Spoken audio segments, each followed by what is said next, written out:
आज पंजाब के कोने कोने से ट्रैक्टर ट्रॉलियां हैं वो अपने अपने गांव से निकल चुकी हैं और 13 तारीख की सुबह सारी ट्रैक्टर ट्रॉली हरियाणा पंजाब के बॉर्डर पर पहुंचेंगी। बड़े ही शांतिपूर्ण तरीके से, अनुशासित तरीके से में सारी चल रही हैं। आपने सोशल मीडिया पर वीडियो भी देखे होंगे।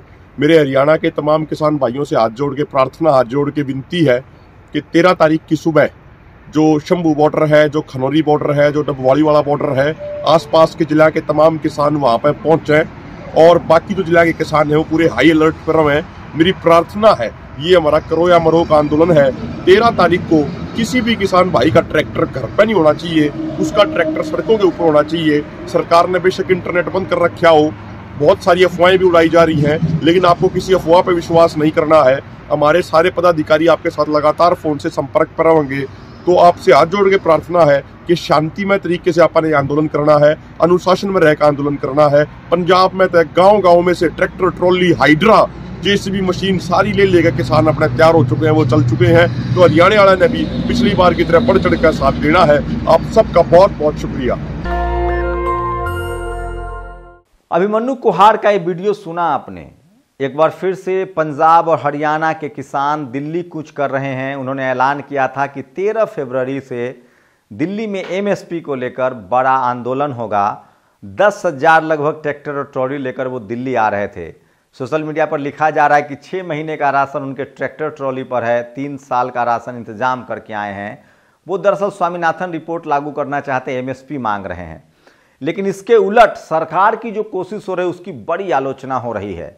सरकार की क्या कोशिश है वो आपको दिखाता हूं। ये तस्वीरें देखिए, ये हरियाणा के शंभू बॉर्डर के आसपास की तस्वीरें हैं। वहां सड़कों पर कील बिछा दी गई है, कील की बुआई हो रही है, कील की खेती हो रही है। सोचिए, ये ट्रैक्टर ना आ सके इसलिए कील रोपा जा रहा है। इसको लेकर लगातार लोग सवाल उठा रहे हैं कि आखिर इस देश में, डेमोक्रेटिक देश है, जनतांत्रिक देश है, जनता को अपनी बात कहने का हक है, तो इस विरोध प्रदर्शन का या किसान सरकार के खिलाफ भी नहीं बोल रहे। वो कह रहे हैं कि हमारी मांग है एमएसपी, हम धरना दे रहे हैं, आंदोलन कर रहे हैं संवैधानिक तरीके से। तो सवाल है कि आखिर उनको आप क्यों नहीं आने देंगे। एक सवाल, देश की राजधानी में आप क्यों नहीं आने देंगे। और क्या दुनिया के किसी और देश में हुआ होगा? कल तो कोई भी, कल दलित, पिछड़े, आदिवासी कोई आंदोलन करना चाहे तो आप सड़कों पर कील लगा देंगे। तो क्या ये सत्ता है, ये चुनी हुई सरकार है, लोकतंत्र है या तानाशाही है? एक सवाल। दूसरा सवाल है, सोचिए, आप जानकर हैरान हो जाएंगे कि पूरे हरियाणा के कई जिलों में इंटरनेट काट दिया गया है। कहा जा रहा है कि तेल 10 लीटर से ज़्यादा नहीं देना। एक जगह तो नहर खुदवा दिया गया है। तो किसान आंदोलन को लेकर देश भर से प्रतिक्रियाएं आ रही है। टीवी, अखबार भले इस खबर को न दिखा रहा हो, लेकिन सोशल मीडिया पर जो तस्वीरें सामने आ रही है वो भयावह है और इससे लगता है कि प्रशासन के काम पर सवाल उठ रहे हैं। एक वीडियो पुनिया ने शेयर किया, जो पेशे से पत्रकार हैं, कि किस तरह से पुलिस जो है वो गांव-गांव में जाकर लोगों को कह रही कि अगर आप इस आंदोलन में शामिल होंगे तो आपका ट्रैक्टर जब्त कर लेंगे, आपका पासपोर्ट रद्द कर देंगे। ये इस तरह की तमाम तरह की धमकियां दी जा रही है और इस खबर को लेकर भी सोशल मीडिया पर लोग काफ़ी क्रिटिसाइज कर रहे हैं। तो सोचिए, क्या ये लोग सवाल पूछ रहे हैं कि क्या ये डेमोक्रेटिक सरकार है, क्या ये चुनी हुई सरकार है और क्या जनता को अपनी बात कहने का हक नहीं है? वहीं दूसरे पक्ष के भी लोग हैं। सूर्य प्रताप सिंह, रिटायर्ड आईएएस, जो कल तक सपा के पक्ष में और बीजेपी सरकार के खिलाफ लिखते पढ़ते बोलते थे, अब वो कह रहे हैं कि ये जो किसान है ये राजनीतिक किसान है, ये किसान नहीं है। उनका कहना है कि किसानों को धरना प्रदर्शन नहीं करना चाहिए, सरकार के खिलाफ प्रदर्शन नहीं करना चाहिए। तो सवाल है कि सरकार के खिलाफ जनता प्रदर्शन न करे तो विपक्ष के खिलाफ करे।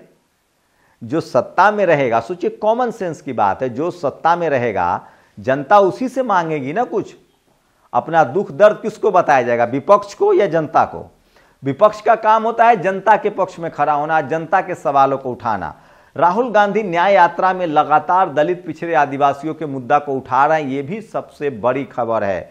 लेकिन उससे भी बड़ी खबर है, बिहार में कर फ्लोर टेस्ट है। और फ्लोर टेस्ट में क्या होगा, ये सबसे बड़ा सवाल है। क्या Nitish Kumar floor test pass कर पाएंगे? क्या उनकी सरकार गिर जाएगी?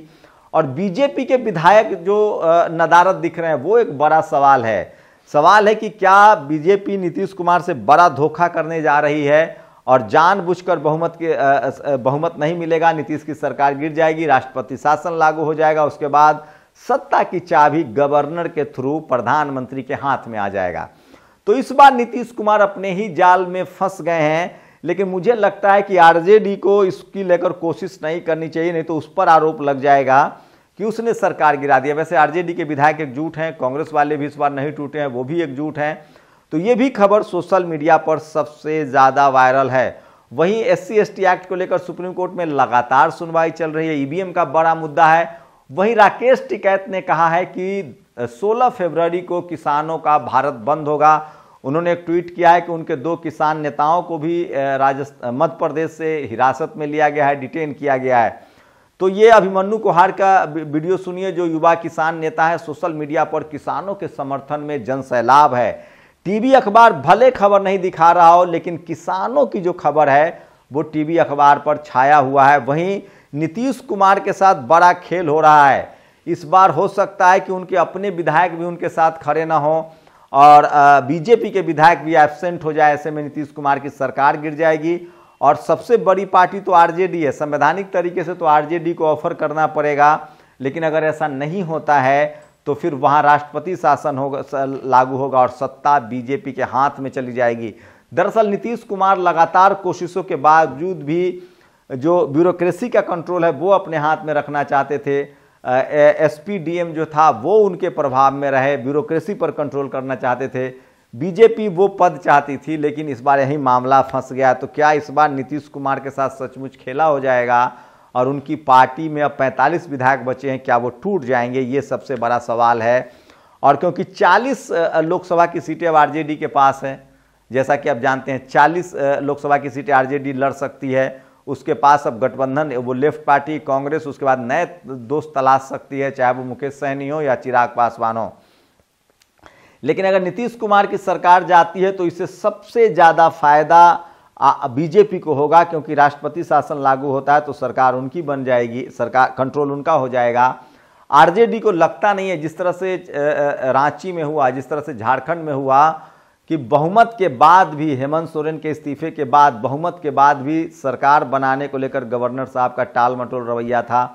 वो सरकार बनाने के लिए इनवाइट नहीं कर रहे थे। तो अगर वहाँ भी राष्ट्रपति शासन लग जाता तो सरकार जो है वो मतलब प्रतीकात्मक रूप से बीजेपी के पाले में चला जाता, क्योंकि गवर्नर शासन करने लगते हैं और सारा ब्यूरोक्रेसी का कंट्रोल उनके हाथ में हो जाता है। तो इस बार नीतीश कुमार से बड़ी चूक हुई है। कहा जा रहा है कि इसमें नीतीश के कुछ करीबी सवर्ण नेता भी शामिल हैं, जिन्होंने उनको पहले तो भड़काया कि आरजेडी के साथ छोड़ दीजिए और बीजेपी के साथ जाइए। इस बार बीजेपी बहुत इंतजार में थी और इस बार वो चाहती है कि नीतीश कुमार को निपटा ही दिया जाए।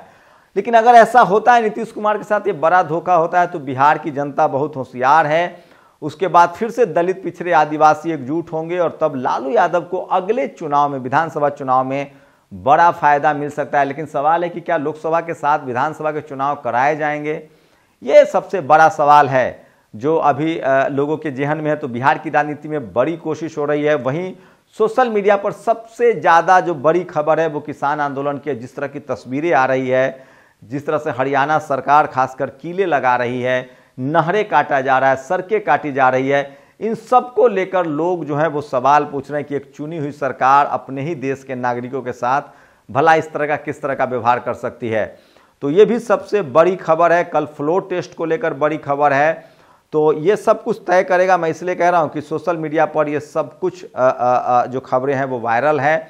वहीं लगातार सोचिए कि आपको समझना पड़ेगा कि किस तरह के हालात हैं। बीजेपी लगातार सोशल जस्टिस को लेकर भी कोशिश कर रही है और तमाम दलित, पिछड़े और बैकवर्ड समाज के नेताओं को राज्यसभा भेज रही है। अखिलेश यादव से यही चूक होती है, वो भेजते हैं जया बहादुर को, कपिल सिब्बल को। खबर है कि बीजेपी ने मध्य प्रदेश से उमा भारती के पीए मौर्य जी को राज्यसभा भेजा है, यूपी में सुधांशु त्रिवेदी, और छत्तीसगढ़ में एक आदिवासी गोंडवाना समाज से किसी को उन्होंने राज्यसभा भेजा है, नाम मैं अभी भूल रहा हूं। तो बीजेपी लगातार ग्राउंड लेवल पे उसे पता है कि राजनीति में आपको सिंबॉलिक राजनीति का बड़ा महत्व है। यहीं पर सपा और आरजेडी जैसी पार्टियां चूक जाती है जो सवर्ण मोहपास में बंधी रहती है। तो 2024 के चुनाव में राहुल गांधी ने जिस तरह से स्टैंड लेना शुरू किया है SC ST OBC का, वो साफ साफ पूछ रहे हैं कि कितने मीडिया में दलित, पिछड़े, आदिवासी हैं, कितने बहुजन हैं, कितने SC ST OBC के लोग हैं? ये सवाल आपको लगता नहीं है कि ये सवाल अखिलेश यादव, तेजस्वी यादव, हेमंत सोरेन को उठाना चाहिए? हेमंत सोरेन सोचिए, झारखंड में एक भी शेड्यूल कास्ट के मंत्री नहीं है अभी भी। ये गलती JMM को सुधारनी चाहिए, कांग्रेस को सुधारनी चाहिए।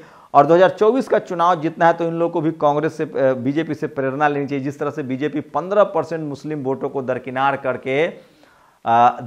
करती है और वो टिकट OBC में बढ़ाती है, सवर्णों में बढ़ाती है, जो उसका कोर वोटर है, उसी तरह से अगर सपा, RJD जैसी पॉलिटिकल पार्टियां सवर्णों का टिकट न देकर अगर गैर सवर्णों को टिकट दे, खासकर मुस्लिम समाज का टिकट बढ़ाए, SC ST को रिजर्व के अलावा सीटें दे, OBC की तमाम कम्युनिटी को टिकट दे, तो ज़्यादा पॉलिटिकल फायदा हो सकता है। ये मेरी राय है, इस पर आपकी क्या राय है ये बताइए, क्योंकि बीजेपी इसी तरह की राजनीति कर रही है। सब जगह वो दलित पिछड़े को पॉलिटिकल रिप्रेजेंटेशन तो दे रहे हैं, लेकिन दलित पिछड़े आदिवासी, बीजेपी की सबसे बड़ी दुश्मन जो है वो मीडिया है, टीवी अखबार। टीवी अखबार लगातार बीजेपी को जनता के सवालों से काटे हुए है।